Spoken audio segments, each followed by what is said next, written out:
Hi, and welcome to Babes in Bookland. I'm your host, Alex Franca, and today my friend Lena and I are chatting about Ina Garten's memoir, Be Ready When the Luck Happens. Before we get into it, here's a review from Amazon by PC, a great new show highlighting the importance of women and their stories. Love the mix of book club and the host and friend's own stories. Loving it. And we love you. Thanks, PC. Let's get to the episode.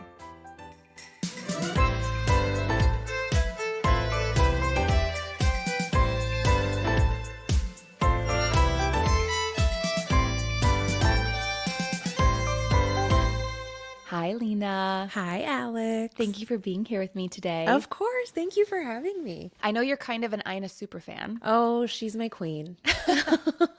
What was it like for you reading her memoir then? You know, you've got this idol and you think you know who they are and, you know, all these things about them. And then you read a memoir of theirs and you learn all this new stuff and you realize these things that you maybe didn't put together in the first place. So it was eye-opening. It was heartfelt. It was kind of sad at times. Someone who seems so happy on the outside kind of had a rough upbringing and really tough moments in their lives. Kind of a reminder you never really know the journey that someone's on or has been on. So yeah, it was a great read. There's that quote, never meet your heroes, but I feel like it would be very safe to meet Ina Garten for you. I think so. I think she and I would just be really good friends. Happen, like that's what we need to do. I just really think that she and I would just bond over really yummy martinis and little aperitifs, and it would just be great.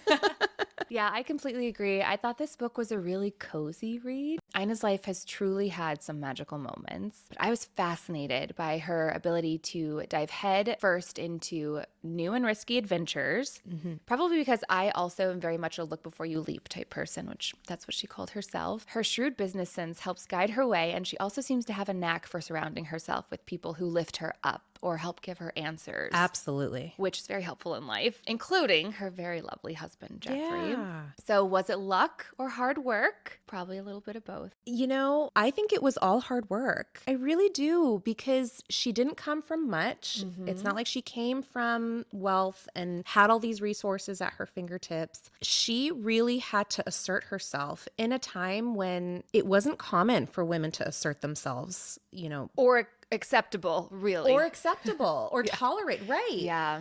And so she really had to break down barriers. And she said it several times. When someone would tell her no, she doubled down and she worked hard for it. I think maybe not the only bit of luck that I kind of really thought of was Jeffrey. I think she lucked out in her partner because, again, in times when it wasn't really acceptable or tolerated for a woman to want to do her own thing and work and get an education, he was so progressive for his time and he really supported her 100%. So I agree. Yeah, it's interesting. I think we'll get into it as we talk about her journey. You cannot take away the fact that this woman has worked hard her entire life and figured out the way to carve her own path as opposed to just doing it the way that other people had done it or the way she was told it had to be done. Right. I think for me, I count so many things as luck and blessings, the people that move in and out of your life. And I think she had people that she could very easily call upon during some of these instrumental moments in her life. That's true. That's maybe what I would consider lucky. That's true.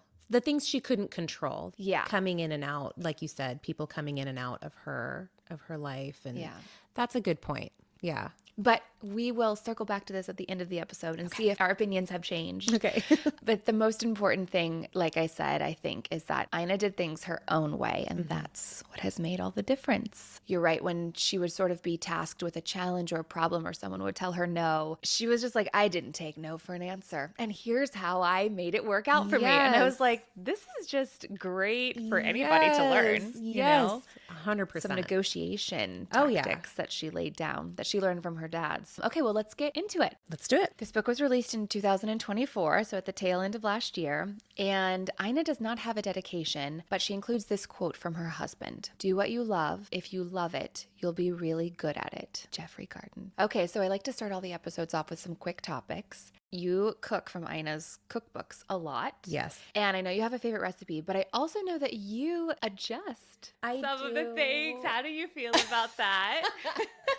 I love looking at your cookbooks because you're so cute. You have your little notes and you're like, this is what doesn't work for me. This is what works for me. I feel like that would be 100% Ina approved. 100%. I hope so, because I'm a little scared. My hands are sweating. Then what if she listens to this and she's like, who's adjusting my recipes that I've worked so hard on?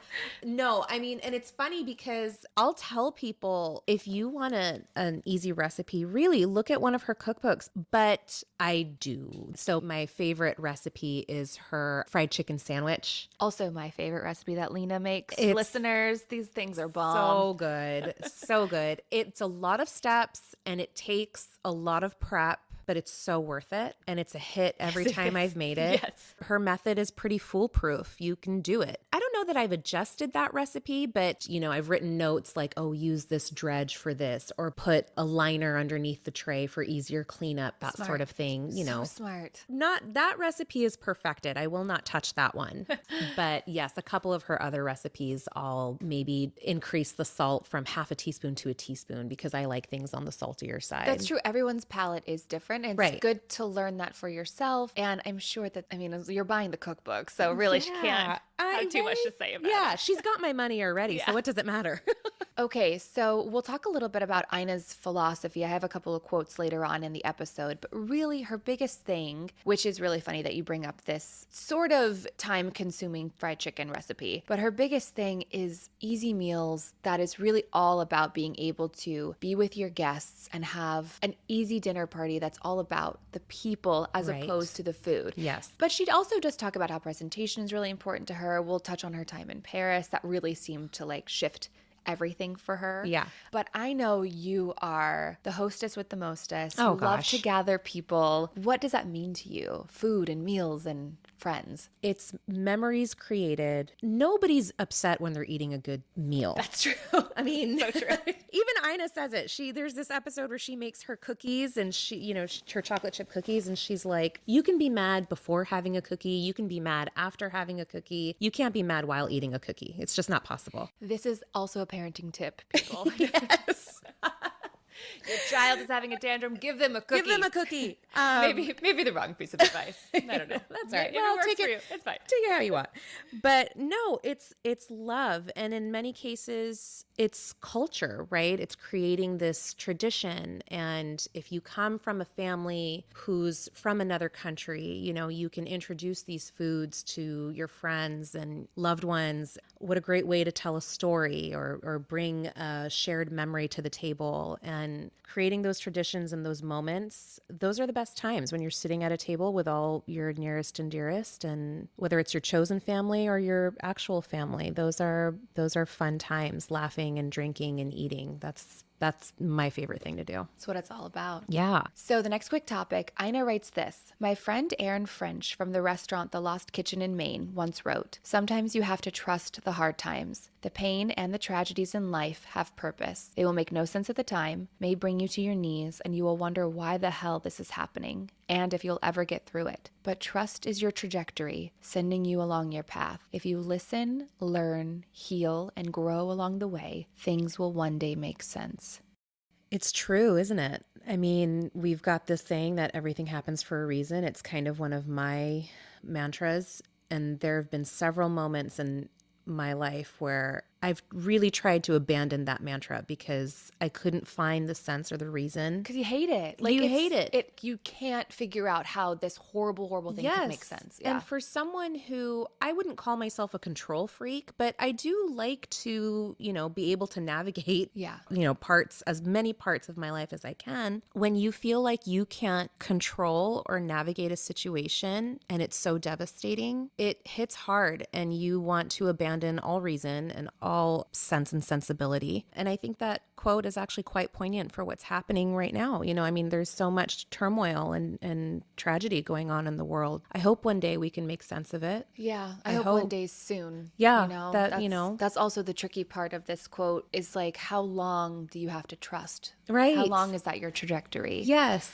Because it gets really taxing. It does. Just It sitting does. and being like, all right, Okay, another day. another day. Here we go. Yeah, it does. It does. So, you hope to eventually see a light at the end of the tunnel. And maybe a month from now, a year from now, 10 years from now, we'll be able to say, okay, this went on because of X, Y, and Z. And, whether it's a personal thing or a global thing, Yeah. you just hope that one day you'll learn the reason. Yeah. And that it'll help you find peace. Yes.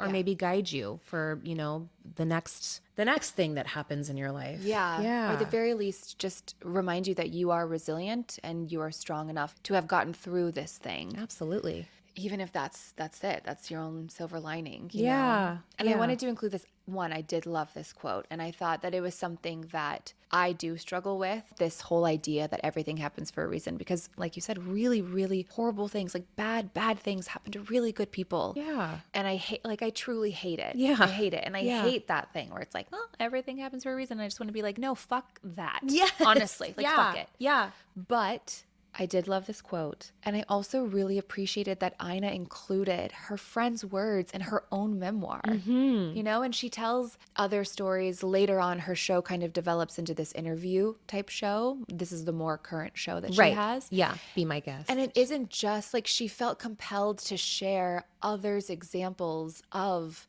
resilience and strength. Yes. And I ate it all up. Yeah. Let's see how many food puns we can sneak into this episode. One drink every time Lena and I do a food pun. Please, because I'm 8 months pregnant right now, so I can't drink. So please do it for me.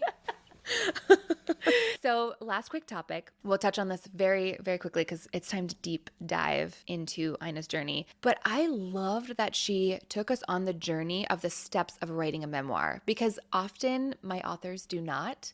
I love that she talked about reading old letters from Jeffrey and traveling to the places that meant a lot to her to see what that felt like viscerally inside of her body. Yes. And I do think, you spoke earlier about the memories that we make around food. And I think that maybe helped her out too, because she kind of has these moments in her life around food and tasting food and specific foods. And just like music, I think food can bring you right back to a place in time and a feeling. Absolutely. I'm Lebanese, and my mom will make one of my favorite Lebanese dishes, and it's called mloukhiyeh. Please don't try and repeat. We'll see what Apple Podcast transcripts tries to do with that. Because it spells my last name all sorts of weird ways too. It's fine.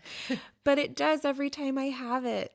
It takes me back to, 1 year when I visited Lebanon for a whole month in the summer, and my aunts all knew that was my favorite dish. And so each one of them made it for me on a separate occasion. Whose was best? Oh my gosh. No, we're not doing that. No. My mom's. There you go. Right My mom's answer. is best. And it does. And so, every time I smell it or even think about it, I'm transported back to my, my aunt's different houses and eating mloukhiyeh with them, my favorite dish, and just them knowing that it was my favorite and them taking the time out of their day to make it for me, each and every one. I mean, that's love. That is love. Yeah. That's so cool. All right, well, let's get into Ina's love of food and Jeffrey, because that's a big part of her memoir for sure. Yeah. Her childhood, we both kind of spoke about this in the intro. This was a complete surprise to me. Took me aback. Admittedly, I am not an Ina fan like you are. I definitely, I have all of her cookbooks. I have seen a few episodes of her show, but I'm more of an HGTV girl myself. Fair. As I feel like you knew.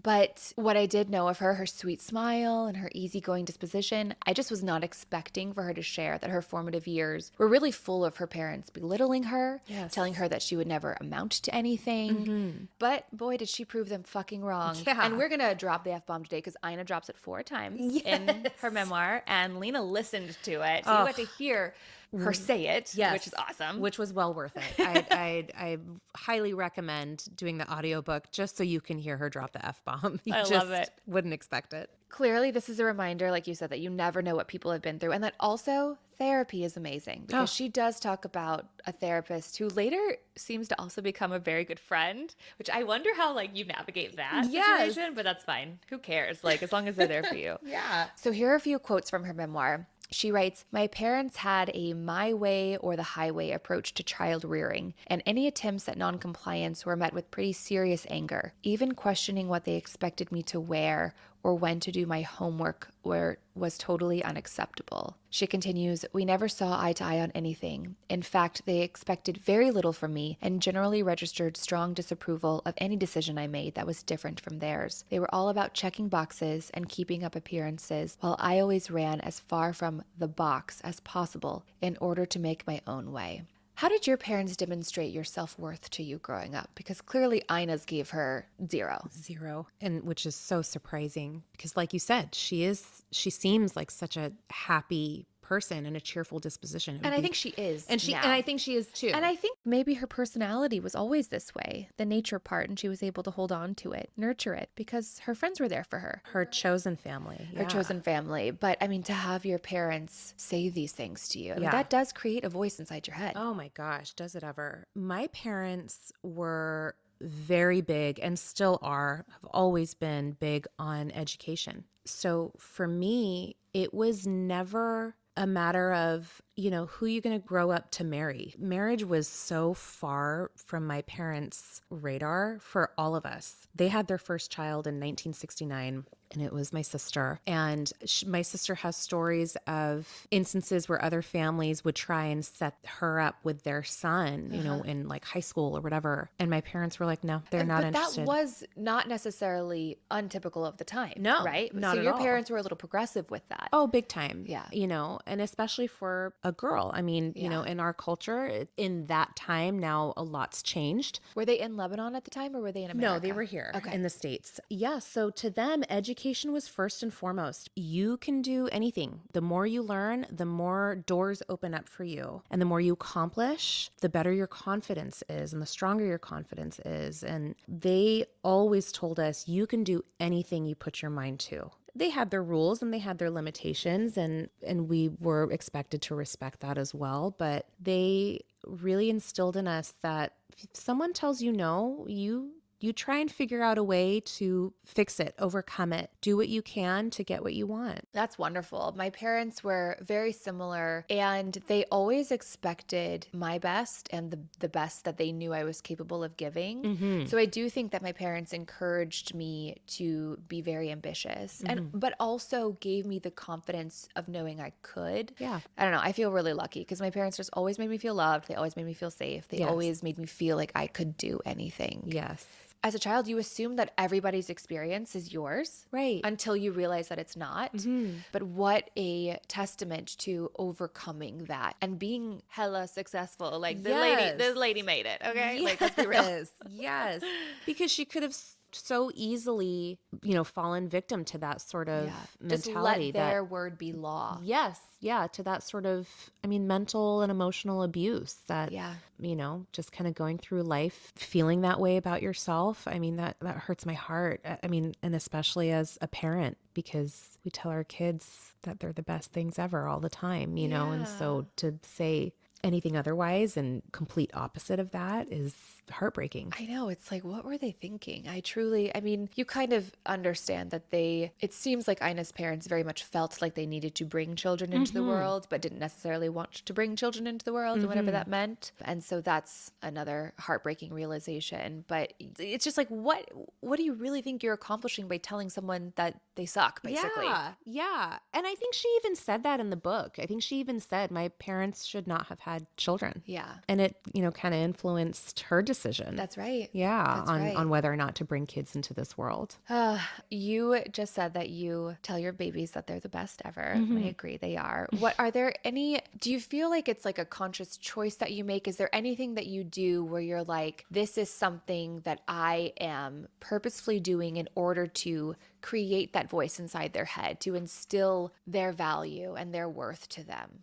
Besides telling them that they're great and they can do it, I try and, if they ask me to help them with something, I try and tell them to do it first. You try first. And if you still can't do it, I'll come help you. Try and encourage that independence. But something that, thinking of this, kind of came to mind was I have this thing where if my daughter will come into the room and be like, Mama, have you seen my backpack? I'll say, well, no, it's your stuff. So you find it, or you know, where did you leave it? A sense of responsibility. Exactly. Yeah. They're and accountability. They're your things. So you're responsible for them. You know, Mama, can you grab my thing? She really needs me to. Obviously, I'll get it. Yeah. But, you know, if she's not doing anything, well, no, you grab it. Yeah. It's your stuff. We're working on that right now, too. Yes. I tried to put my daughter's water bottles on a lower cabinet so that she can be the one to fill up her water bottle in the morning. Smart. You know, small thing. She feeds the dog now. But do I often fill up her water bottle, Lena? Oh, yes. Yes, I do. Yes, we or do. do I catch my husband? The thing is, I catch my husband. He is wrapped around her cute little finger, and like I get it, but I'm just like, you gotta let her have, because it instills confidence, and this sense of like the team, the community. It isn't just us doing everything for them. Yes, they've got a job. Which if that job doesn't get done, then, you know, catastrophe, bad things will happen. You know, no, of course not. But, you know, it's true, because I did read a study once that was talking about how children who had chores or responsibilities around the house grew up to have more self-confidence, to be more ambitious, to really have a sense of, well, why can't I do it? You know? Yeah, I've got, you know, they had this self-worth and this drive to do what they wanted to do. So I love that. Let's try to find that study and we can link it in the show notes. That'd be awesome. I will. Alex here, popping in. Lena sent me the link and I just wanted to share a few things. This is from Inc.com from March of 2024. And the title of the article is, Want to Raise More Successful and Happier Kids? Harvard research says give them more chores. And it's an expert opinion by Jeff Hayden. And here's a great quote. As part of the 85 years and counting multi-generational Harvard study, researchers evaluated the backgrounds of over 700 high achievers and found a strong connection between doing household chores and later professional success. Kids who feel involved in shared responsibilities and who feel a part of a larger ecosystem derive a greater sense of self-worth. They also become able to see the needs of people around them and therefore more willing to help others. In short, they become less self-centered and they develop a better work ethic. All these things lead to better chances of career success, teamwork, empathy, work ethic, the willingness not just to lead, but also follow. Back to the episode. And a word that just came to mind as we were talking is also purpose. Mm-hmm. Even though it seems so silly, these are really minuscule things, right? But it gives you purpose. Yes. And I think that that's something that I always felt like I had purpose in my family and being a part of that team. Yes. I think that's something that's helped carry me through some really difficult like career things in my life. That's amazing. Everybody wants to feel like there's a reason why they're here and that they're part of something bigger than themselves. Yes. Collectively, you know? Yes, I do know. And I can relate, because a couple of years ago, I actually felt like I hadn't fulfilled my purpose. And I got into a really low funk. I mean, I, would have these feelings of just, you didn't accomplish what you should have accomplished. You didn't reach your full potential. Just this little voice in my head, just telling me that I maybe didn't deserve the family that I have now. And my siblings are all quite accomplished in their careers and thriving and doing well. And I just felt like I had squandered my opportunities to be more than just a dental hygienist, or be more than, just your average, girl. And those are, tough feelings to overcome. I sought therapy for it, and I can say now I came out the other side, and, I'm not just a dental hygienist. I'm a really damn good dental hygienist. Yeah. And I've got... You're not just a girl. I'm not just a girl. I'm a woman, damn it. Yes. And you're an incredible mother, and you're a compassionate human being. Thank you. But you have to realize these things about yourself. Yes. Yeah. Yes. And I do. I'm an incredibly empathetic person, and I sometimes my empathy gets the better of me, because I'll, be on social media and I'll break down crying because I'll see all these things that are happening. Yeah.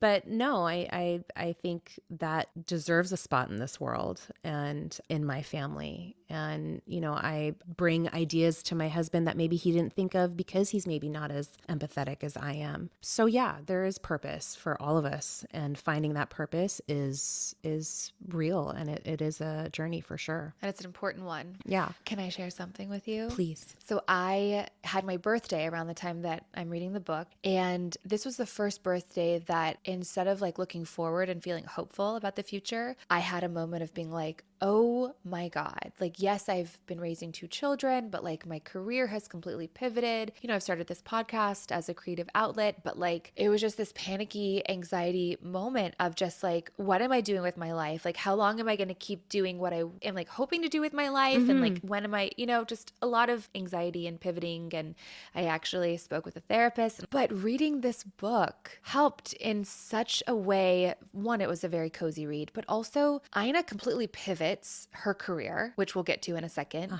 And she kind of continues, she stays in like the food world, but she just continues to change what she wants to do, to challenge herself. She accomplishes things, yes, but then she's like, okay, what's next? Yes. And she's doing this at ages older than I am now. And I'm like, why do I feel like by my age, I'm supposed to have done all these things when you never know what opportunities are going to come our way in life? And the most limiting thought is feeling like I can't do it or like won't accomplish what I want to accomplish when that just makes me stay in a negative place and like feeling not confident when it's like, if I just stay hopeful or stay open and realize that like people pivot their careers and wonderful things happen to people in their 70s and 80s. Like who knows, you know? But yeah, it was really interesting that I read this book at the same time that I'm having this like not quarter life, not midlife crisis, you know, but like I guess just a life crisis.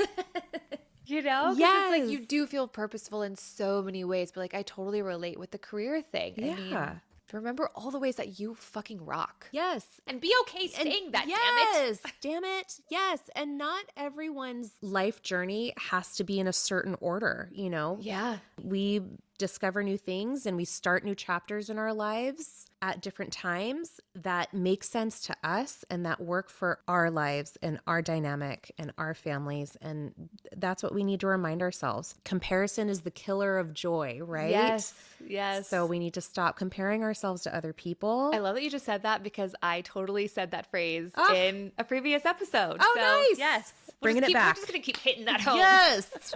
I love it. And it's so true. It's so true. And Ina, she just kind of had the confidence to not compare herself and to do things her own way. Love that. And that's where she found her joy. And that's her memoir was such a good reminder of that too. Yes. That was sort of a beautiful tangent we went on. Getting back to her childhood, she writes this. We had all the accoutrements of a comfortable life, but for me, it was a dour experience. Every activity had to have a purpose. It couldn't just be for fun. She continues, in our house, my brother and I had one job, to excel academically, which meant that we spent most of our time alone in our rooms doing homework. We were raised as if we were only children, with little interaction between us. Neither of us remembers ever sitting in the other's bedrooms. And she also finishes with, and when we sat around the dinner table, we didn't have a conversation. We were quizzed on multiplication tables or state capitals, and inevitably, the daily question I dreaded the most from my father, what did you accomplish today? So it feels like Ina had to overcome some of these same things that you and I are chatting about. But at a much, much younger age. Yes, so true. I really think that that's where Jeffrey plays such a huge role in her life. And truly, you need cheerleaders to come in your life. Oh, yeah. You're told this one thing, and this person who becomes your teammate and partner is just like, you do whatever you love and you will do it and you will have a beautiful life. You're just like, oh, okay, I believe that now. It's so important to have those people. It is. It is. It's about building that support, and that could come from just one person or it could come from a slew of people. Either way, finding that support, you can do anything and we've got you or I've got you. That is so monumental. And maybe, I don't know, I wonder if maybe Jeffrey hadn't come into her life at that point. Who knows? Because It is life-changing. Yeah. Let's talk about Jeffrey. Yeah. So Ina is at Dartmouth to visit her brother. And there's a little bit more to this, which she really lays out in the book. But basically, she's been set up on this date with this boy.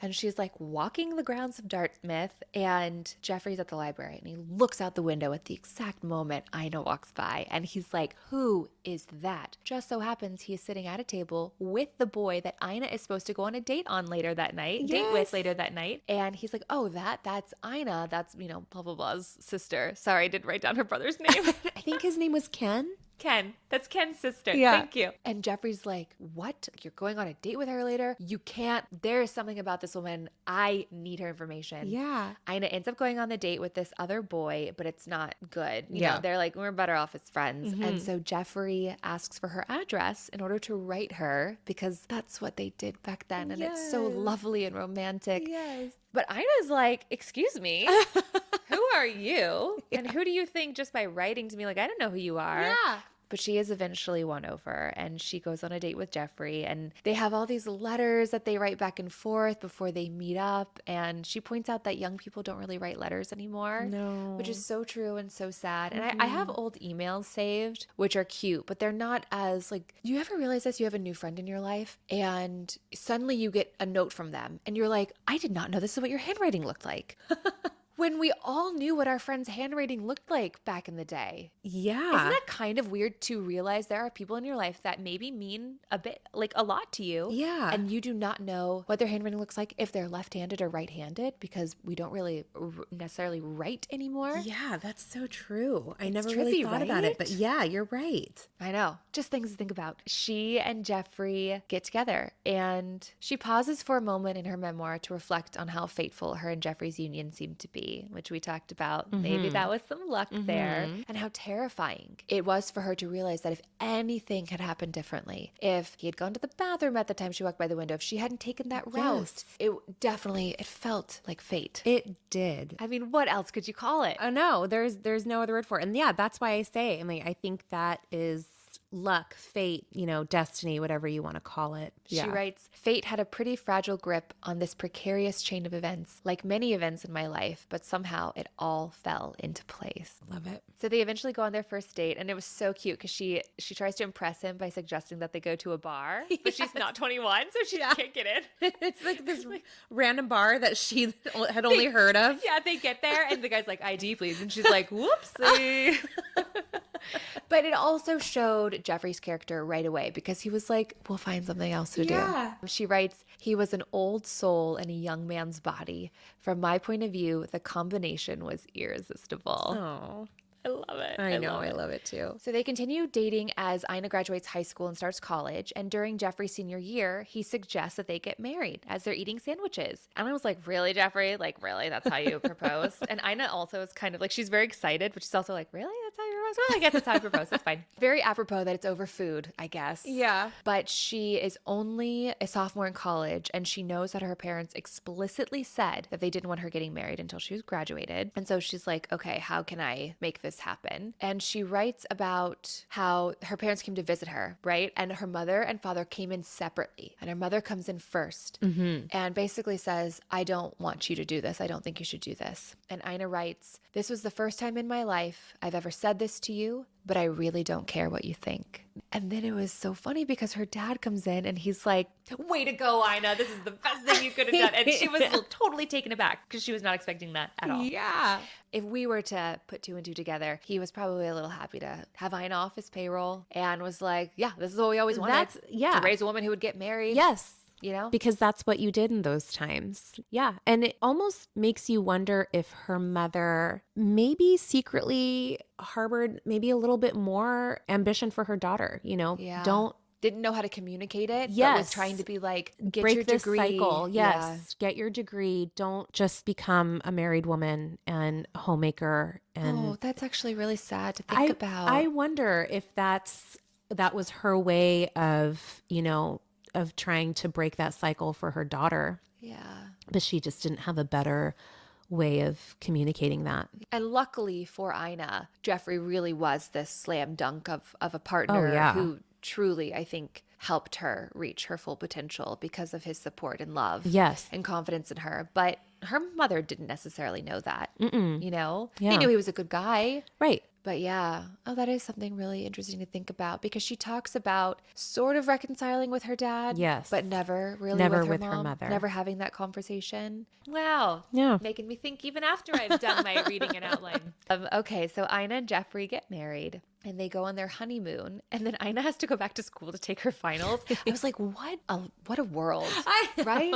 Like, wow, I couldn't imagine. But after that semester, she joins Jeffrey in North Carolina, where he's stationed at Fort Bragg. He had ended up going into the military in order to help pay for college. And so he had to complete his duty, I guess. Service? Yeah, his service. Besides going to college, there really isn't much else for her to do. She went from her parents' home to Jeffrey's home. So she was still trying to figure out who she was and what she wanted to do with her life. And she acknowledges that Jeffrey started, quote, bringing her up the way a good parent would have done. She writes, Jeffrey looked at me for a moment and said, you need to figure out what to do with your life or you won't be happy. He was telling me I was too smart not to do something with my life, which no one had ever said to me before. I thought getting married was what I was supposed to do, and I had done it. Instead, Jeffrey was inviting me to think about the future because he knew that at some point I would want more for myself. I often think that Jeffrey was the first feminist I knew. He believed a woman had as much potential as men, and I had a responsibility to myself to fulfill mine. Love that. I love this idea of like the responsibility to yourself. I feel that in my life. Yes. I do. So let's continue to see how Ina grew. She actually provides a few examples before we get to that of ways that women were held back during this time, which I thought were really interesting. So I wanted to share. One being that she wanted to learn how to play squash, but the entrances to the court were only through the men's locker room.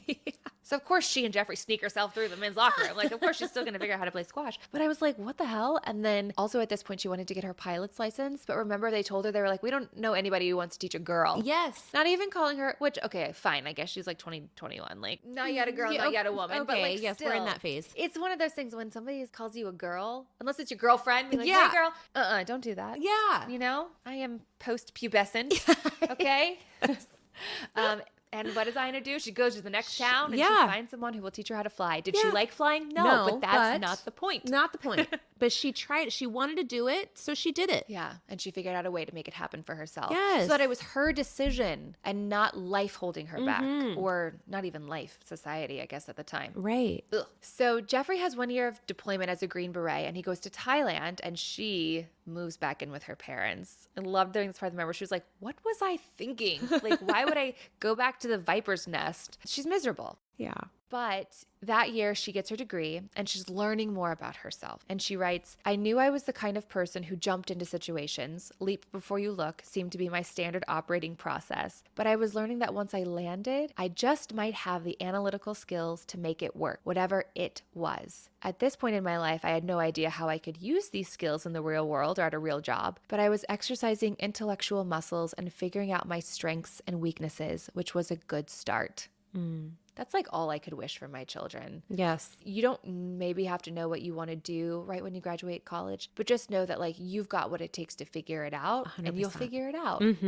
So Jeffrey's year is up in Thailand, but his job doesn't start until the fall. So they decide to spend the summer in Europe. Ugh, dream. She writes, we could stay in Europe for 4 months if we kept to a budget of $5 a day. I know that sounds insane, but there was actually a very popular book at the time, Arthur Fromer's Europe on $5 a Day, that told us exactly how to do it. So this is in 1972, and according to Google, that would be just under $38 today, which would be difficult still. It would be hard, But they're like camping. They're not Yeah. staying in hotels. They Right. have this like bright orange tent and a little camper stove. Yes. The plan was not to have a plan, just to go to Europe and like go where their whims take them. And they set off. She writes about all their many adventures. But as the reader, you can tell that something really, really clicks for her in France. Ugh.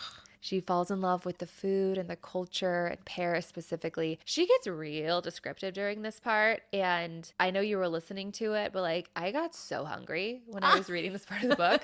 She knows all the descriptive words to make your mouth water. Oh my gosh. And Yes. you're kind of like, Ina, Yeah. calm down here Yeah. because I cannot go to Paris, France right now to these open air markets. I know. But luckily for us, I mean, times were so different, right? In the 70s, she talks about being introduced to all these cheeses and unpasteurized things and fresh fruit because that's not what was available in her grocery stores back home. And now we're so lucky. Yeah. She writes, our experiences at the street markets taught me everything I needed to know about the importance of really good ingredients.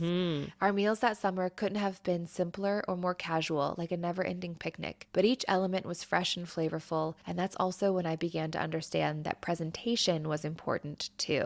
I love me a good picnic, dude. Give me some crackers, some fresh fruit, and some cheese. Is there anything better? Their trip is over and they're back in DC, and Ina writes that she takes a job at the Federal Power Commission, but she doesn't remember much about it because it's so boring that she cannot recall.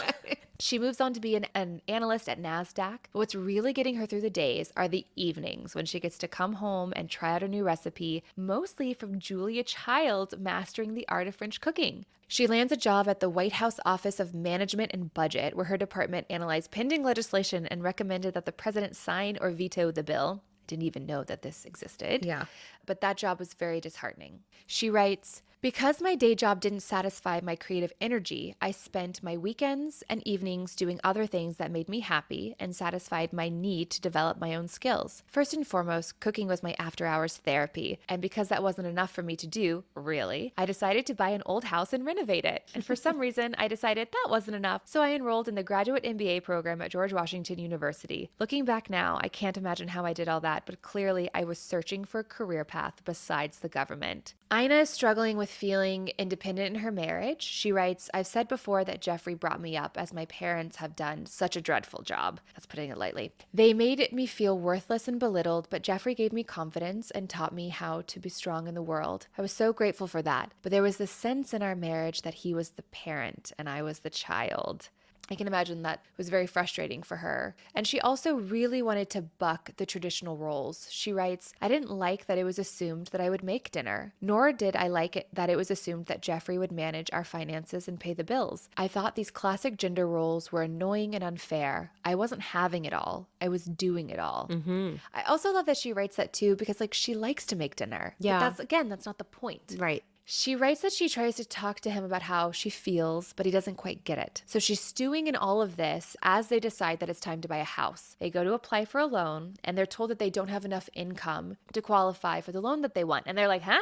Yeah, we do. And the banker's like, oh, no, we don't take your wife's income into consideration because she could get pregnant anytime and quit her job. Ina writes, no matter my protests when it came to borrowing money, I was worthless. You actually don't exist on paper, the banker told me. You have no credit history. There's nothing we can do because all the credit cards are in Jeffrey's name. Fortunately, Jeffrey's father knew someone at the bank, so they are able to get the loan and buy the house. But she writes about going home and cutting up all the credit cards and saying, there, Jeffrey doesn't get any credit history either. Which I kind of loved. I feel like that's something I would have done. Totally. And then it would have been like, oh no, we need a credit card. What did I do?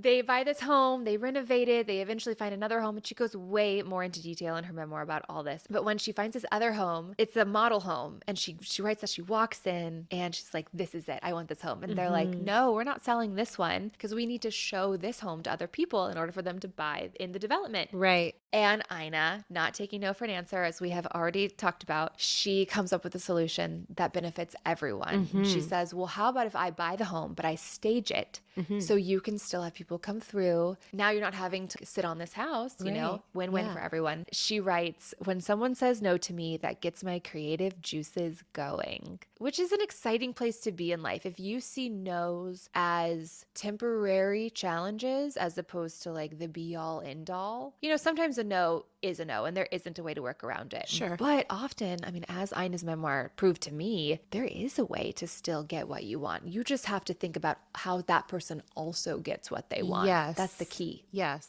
And I really love that she talked about that several times. Yeah. Yeah. There is a way that everyone leaves happy. Yeah. And it's not all about me. This is the empath in me, right? Let's see what maybe they would want too, and see how we can compromise and work out something so that everyone's happy. If only everyone thought this way. Gosh, what if we could all win? What a concept. Why does someone have to lose? It's a man's world. So she's learning a valuable lesson here. She writes, whenever I took on the renovation of a house, I was proving to myself that I was capable and that change was possible. I love that she's able to go back and reflect on these moments like, okay, this is what led me to feel this way about myself. This is what led me to think that. It's a really beautiful idea to be able to sit back at any point in your life. And we could do it now. We're not Ina's age. Women write memoirs all the time. But when do you really sit back in your life and you reflect? Like when I asked you about the first meal that you cooked for your husband, you were like, oh my God, yeah. And it brought, like a smile to your face. And, yes, it's not always good to look back and think about the what ifs and get dredged down by that and the decisions that you didn't make or the things that didn't go your way. But do we look back and think about all the ways that things went right? I wonder. I feel like I don't. No. Not as often as I should. Not as often as I should. And it's kind of along the lines of, being grateful for what you have. Yeah. Right? Okay. And let's also look at all the ways that things have gone right or they've gone our way. Yeah. Yeah, we really should. Something to think about. Mm-hmm. This idea that change is possible and that she's capable will come in handy soon because things are still not good at work. She feels like she's a hamster on a wheel. She writes, how long could I keep up this race to nowhere? I was turning 30 and still trying to figure out who I wanted to be. And she writes about finding this book, Passages, by Gail Sheehy, which helps her feel less alone in her predicament. That other women were experiencing the same confusion, making the same mistakes, and choosing to make big changes when they hit 30. More important, I realized that I hadn't been wasting my time when I worked at jobs that were so unsatisfying. I was simply doing research, and now I just needed to decide my path forward. It's just like thinking about things on different terms. Like, oh, look at all these ways that I've been floundering, or like I didn't know what I was doing and I've just been like aimlessly walking this path, or I've been working dead end jobs. No, hold on a second. I was building skills. I was feeling more capable, feeling more confident. And kind of paving your way to realizing what you like and what you don't like. Yeah. Because how are you going to know unless you have these experiences? Switching that idea from like limiting thoughts to like unlimiting thoughts. This is where Ina finally finds food as a career path. So she sees an ad in the business opportunities section of the New York Times advertising a gourmet food shop for sale in the Hamptons. It's called Barefoot, Contessa. In the ad, it claimed one could, quote, gross 6 figures in the summer alone. And this was a luck moment for me and for Ina because she writes about how she never even looked at this section of the newspaper before. And she just so happens to look on this day. Yeah. So Ina is like, yes, this is calling to me, but also hold up because Jeffrey and I are living in DC, not exactly next door to the Hamptons. And also, what do I know about running a business? But Jeffrey, he's like, Ina, let's go. Let's go check it out. What a stud. I know. So they get there. Ina writes, there was one employee who was taking care of absolutely no customers. To be fair, it was wintertime. But she was baking big chocolate chip cookies. Instantly, the scent triggered a rush of good feelings, like endorphins or steroids.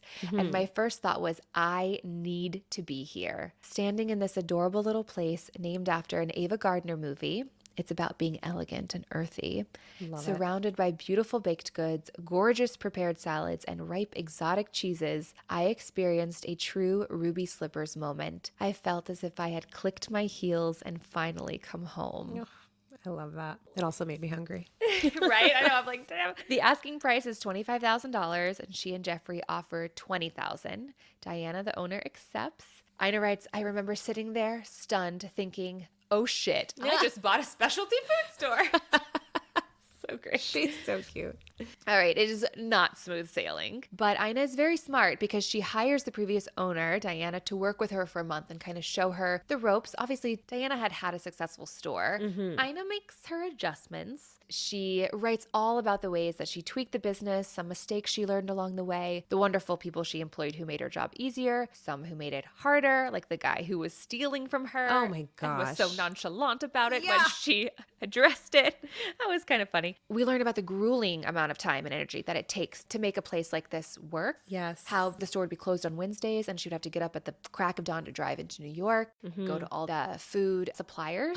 It's exhausting. And so pretty quickly into starting the store, things with Jeffrey get on shakier ground, in Ina's opinion. He still has his job in DC, and she's inundated with keeping her business going. She writes, I suspected he saw Barefoot Contessa as my summer job and thought that when the store was closed in September, we'd go back to our old life in Washington and the roles that went with it. It wasn't the stupid chores that bothered me. It was the feeling that I wasn't an equal partner in our marriage. I couldn't let that happen. The other problem was that when Jeffrey came on weekends, he was a distraction. I just wanted everyone to leave me alone so I could concentrate on the store. Jeffrey was fully formed and living the life he wanted to live. I wasn't, and I wouldn't be able to figure out who I was or what I wanted unless I was on my own. I needed that freedom. So her mind goes to divorce, but she has a conversation with Jeffrey explaining herself and her feelings. She writes, he listened quietly, thinking about my words and processing their meaning. In true Jeffrey form, he said, if you feel like you need to be on your own, you need to do it. She writes, I needed to find myself, but was I really ready to lose him in the process? Who was I without Jeffrey? I was about to find out. I buried my emotions and threw myself into work, and just like that, I was alone. So they decide to separate, and she writes about how she had never really disclosed this story before, and that she was very aware that like her and Jeffrey were hashtag relationship goals. Right.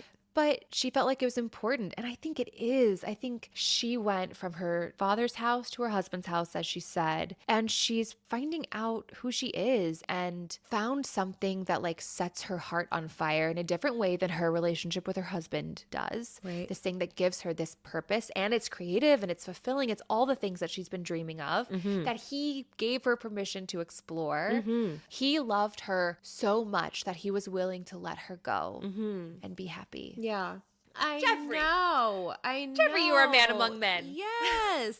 I agree with Ina. I mean, going back to what she had said and what you brought up, that she and Jeffrey are relationship goals. And, I think people, they see the perfect, right? Yeah. And they see, look how happy they are. And they've been married for how many years? And A lot. Yeah. So many years. And they still love each other. I mean, he comes into her, like when you watch an episode of one of her shows, when he comes in, they can't keep their hands off each other. It's so cute. They're always touching. I mean, it's so sweet. So to hear her talk about how they went through a really rough patch. Potentially the end. Yeah. Not because they didn't love each other. Yeah. But because, I mean, she was really ready and willing to Put herself put first. herself first. Yeah. I think we need to do more of that, I mean, and I think that's okay sometimes to say, this is what I need to do. And allow other people to rise to the occasion, because that's what he did. Yes. She talks to him about these traditional roles she wants to buck, and that she feels like he's conditioned to think this certain way, and he agrees to go to therapy. Yeah. It's kind of like, until you have these conversations, if you don't have these conversations, that's where resentment happens. Yes. And resentment is this thing that is so hard to root out. Yeah, if you let it grow And fester. Yeah. fester. Yeah. Absolutely. Exactly what you said. She gave him the opportunity to rise to the occasion, to be the support that she needed. And he also gave her the opportunity to be who she wanted to be. Yeah. That freedom. I just think that is so important that she shared that. I mean, that's just so incredible. I'm sure it blew quite a few people's minds. Yeah. And also maybe had them reflect on like expectations that they put on themselves and on their partner and on their relationships. Yeah. Because a true partnership is one where everybody is happy and everybody feels valued and seen. Yeah. And she also writes this, which I thought was really interesting. She writes, for the first time, I didn't have to worry about whether Jeffrey was happy. And I mean, that's a really big part of a partnership. It's like you do feel responsible for someone else's happiness. Yeah. It can be a weight sometimes, and you have to navigate Can that. be daunting. And Yes. how do you and your husband manage your bumps in the road? So Andrew is a much better, I don't want to say communicator. We're both good at communicating. He is much better at saying, let's talk about this.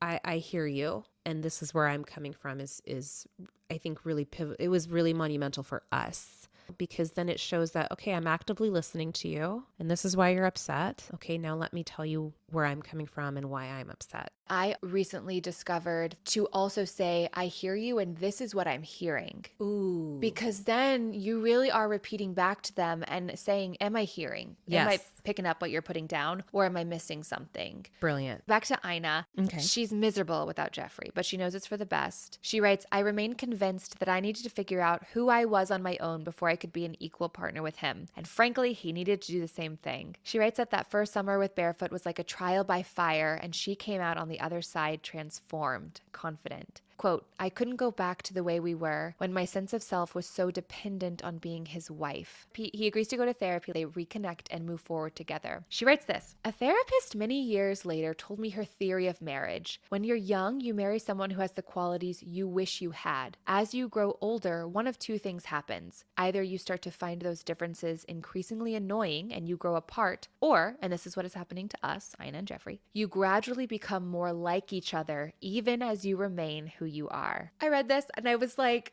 yes. Yeah. Like, do you ever catch yourself doing something or saying something, you're like, oh my God, I am Andrew right now? Yeah. Yes. Yeah.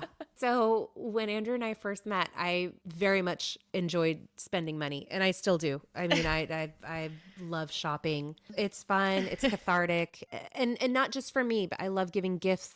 That's one of my love languages, is giving gifts. Me too. Yes. And so even, just the silliest thing of grocery shopping, looking at the what's the cost breakdown? Should I get this value pack or this value pack? And the generic versus the brand name. Before, I would just be like, oh, brand name. And I would throw it in. Or, oh, it's on sale. Just, grab it and throw it in. Even though it might be a lesser quantity, it's on sale. Whereas Andrew's like, he's such a numbers guy and he's such a money guy. And it's his finance background. Yeah. So he, has taught me to look at the price tag.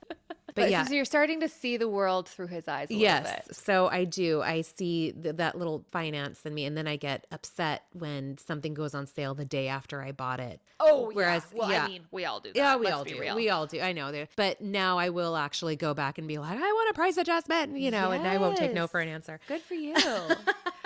We were talking about being equals, and I started scrolling through my phone because I actually screenshot a poem that I felt was appropriate. I love that. Please read it. Yeah. So it's by Rupi Kaur. It's Kaur. Okay. I don't know if I'm pronouncing it correctly, but yes. It says, I do not want to have you to fill the empty parts of me. I want to be full on my own. I want to be so complete I could light a whole city, and then I want to have you because the two of us combined could set it on fire. I love that. I love that. I screenshot it, I favorited it, and I feel that's exactly what Ina wanted. Yeah. And what she achieved ultimately. Yeah. And I feel like that should be the goal of all couples. Yes. I want to be complete on my own. I want to be happy with myself. And then I want you to do the same so that together we can set this place on fire. I love that. Yeah. That's so great. I feel the exact same way. Okay, so back to food. The food landscape in America is changing, much to Ina's delight. Fresh, new ingredients, simple but bold recipes, new philosophies. She's fine-tuning her own take on the culinary world. She writes, one thing I learned and continue to learn every day is that the food we enjoy most connects us to our deepest memories of when we felt happy, comfortable, nurtured. I wanted to recreate those nostalgic sensations with fresher ingredients and make them even better than remembered. The good vanilla. Yeah, good vanilla. Okay, so we can't cover everything in detail, like I said, but she opens up a second Barefoot location, and it's bigger, it's better, all while commuting to Tokyo to see Jeffrey, who had taken a job there.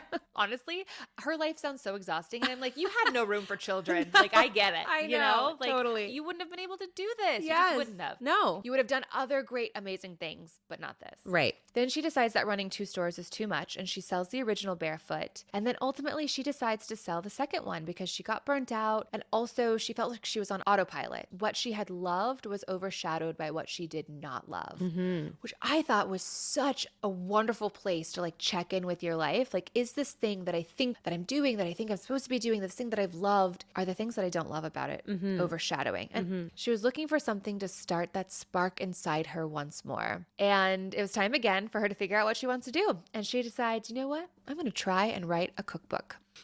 Throughout the rest of the memoir, Ina goes into more detail about her process of creating her cookbooks and the show, which we've talked a little bit about, and also purchasing and renovating her dream Paris apartment. She includes funny anecdotes and celebrity encounters. And the one thing that really struck me was how confident she was to do things her way. She had her own brand. It was more casual, more comfortable. And when people tried to tell her, well, this is how it's done, she was basically like, maybe, until I came along. Yeah.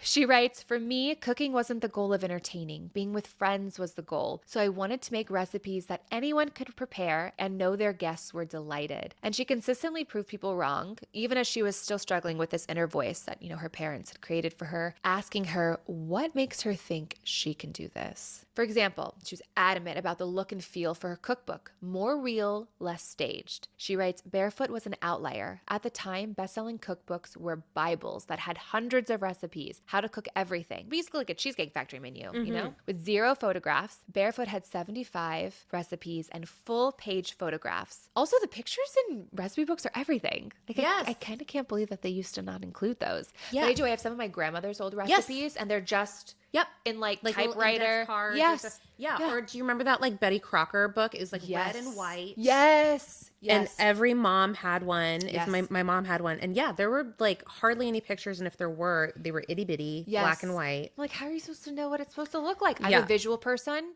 so I need pictures. Yes. Her publishers were like, fine, we'll print 10,000 copies of your cookbook, but you have to put half in your store.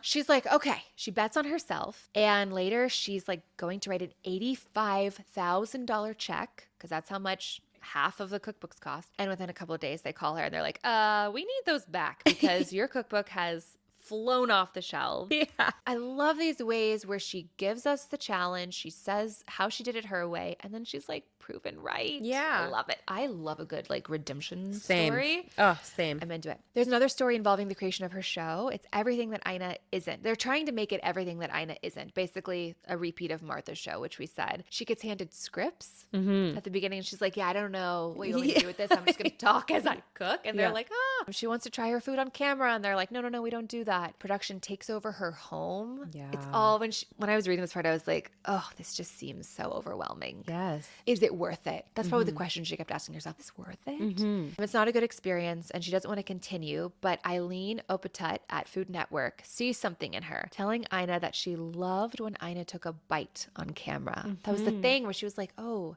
you're different, you know? Ina's still unsure. She doesn't want to get involved in something that doesn't feel authentic to who she is. But after meeting with the other producers, and I love that she makes a point that they're British because it just feels like they have like a slightly different philosophy about how to do things over there. Right. Hello, Bake Off. And she gets on board and has more creative control. She ends up building this set studio 2,000 square foot kitchen in her backyard because she ends up convincing her neighbor to sell her the house even before he's like ready to do it. Like she has all these things where she's like, I have a master plan and I am going to move the chess pieces in line. I feel like her book was just such a lesson in staying true to yourself. And it can be really tempting to copy somebody else's success because it feels like a guideline or a template. Like they were successful doing this. Why don't I just do that?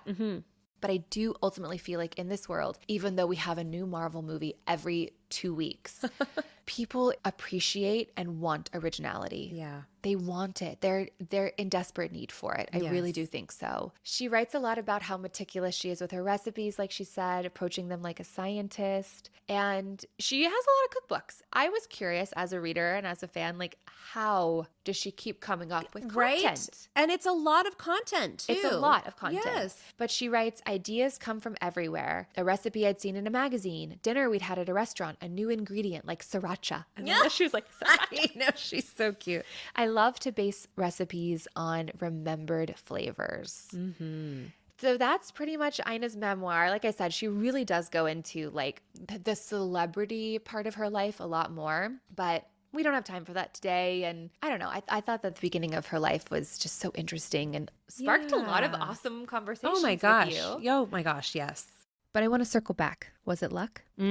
She wrote that Jeffrey had told her this: you never know your good breaks from the bad ones. That comes up a few times in her memoir, right? And then she'll kind of maybe give an example of what seemed like a bad break, but then ended up being a good one. And it actually reminded me of this story. And I know you watch Bluey just like me, so I'm sure you've seen this episode. And it's about the son breaks his leg Yes. Right? And his neighbors are like, "Oh, what bad luck." Yeah. And the father's like, "We'll We'll see." see. And then they come to Draft people him for the into the army. but they don't take him because his leg is broken. Uh-huh. And then the neighbors are like, "Oh, what good luck." And the father's just like, "We'll see." Yeah. It goes into more depth in Bluey, the whole story. But I love that. I love that too. I think it does kind of remind you, to just say, well, okay, let's see what happens. Yeah. You know, don't make any snap judgments Don't yet. go to the bad place. Don't go to a bad place. Let's see how it pans out. Yeah. Yeah, I really like it too. And it is a little bit hard because sometimes you want to know. I want to know. What's next? What's going to come of this? Yeah. But sometimes you just have to trust and have that little bit of faith. Yeah. And, okay, let's see. We'll see. Yeah. She kind of concludes the memoir with, she was talking to Oprah, and she tells Oprah that she thinks she's been really lucky, and Oprah like smacks her and is like, "That's not luck, that's hard work." Yeah. But Ina kind of comes to the conclusion that it is hard work and luck. Yes, you cannot take away, like I said, the fact that this woman has worked hard. She has navigated the puzzle pieces to like create the picture that she wanted. Mm-hmm. But some things worked out really well for her. Yes. I do think those good things and maybe that good luck did come a little bit later. It's like you said, you don't want to take away from her hard work. I feel like when I was thinking about prepping for today and I was thinking about, is it good luck or is it her hard work? I feel like in so many instances back in her generation and even ours today, it would be not even a thought if she were a man and they would say, "Oh, it's hard work." He did this. He created his own luck. Interesting. And he put in the time and the effort and he came from nothing and look at this empire he's built. Yeah. I just wish more women would do the same. So do you feel though that luck negates success in a way? Honestly, because it's tricky. It's tricky. I think it depends on the situation. Okay. Kylie Jenner, she was lucky enough to be born in a very well-known, wealthy family. With a very ambitious mother and a sister who got lucky to have a sex tape leak. Yeah. Like it's all just kind of like, It's interesting. all a little suspect now. No, but I mean, really, very ambitious mother. I know, but in that way, couldn't you say that we're all lucky if you're born in the United States of a certain privilege? I mean, Ina wasn't poor. Right. She went to college. Right. Her brother went to Dartmouth. Right. That's what I'm saying. It's kind of like, where does it stop? I know. But she did grow up in a generation, in a time when women went to college to find a husband. But that wasn't enough for her. Yeah. And so she broke these barriers and she ran with it. I know. But we can go. Why did she read the newspaper that day? Yeah. Oh, so like I said, yeah. I mean, her meeting Jeffrey or Jeffrey seeing her in, from the library that one day, that was luck. Her looking in the newspaper that day, that was luck. And then, I feel like as she gained more resources and more of a reputation and more of a notoriety, then, maybe Doors opened. Of course. Yeah. Of course. Yeah. But she also, when she did reach out to people for help, like she was the type of person that people wanted to help. And Absolutely. So that's character. Absolutely. Yeah. I had an acting coach say that luck is when preparation meets opportunity. Ooh. And I really like that because it feels like there is something you can do. Yes. But the opportunity also has to come your way. Yes. Do we all need to work hard in life? Yes. But do I think people also maybe need a couple of breaks? Mm-hmm. Yeah, I do. Everyone deserves a break every once in a while. Yeah. Okay, so I like to finish each episode with quotes that didn't quite fit into the context as we were discussing. There's just one. Ina writes, "I always say that you can't be inspired sitting at home alone by yourself. You have to go out into the world and see what people are doing, and that will trigger something else in you, and then you'll do it your way." I just love that because she's just so right. Mm-hmm. We can all inspire each other and life is beautiful, but you have to go out there and you have to explore it. Yeah. You've got to create it. Yeah. Okay. That's it. That's Ina Garten's memoir. Be ready when the luck happens. So good. I think in the end, it's just a memoir about a woman who thrived on challenging herself and who stayed true to herself. Mm-hmm. Amen. She was ready when the luck happened. Yes. And she had some great people to help her along the way. Yeah. absolutely. I'm hungry. Oh my gosh, me too. I'm always hungry. Okay. Thank you, Lena, so much for talking about this book with me today. Yes. I had a lot of fun. I had so much fun. Thank you for having me. Of course, we'll have you on again soon, I but hope let's go get some so. food. Sounds good. Bye, everyone. Bye. Thanks for listening to Babes in Bookland. To access the full version of this episode, you can subscribe on Apple Podcasts or support us on Patreon. Visit babesinbookland.com for more information.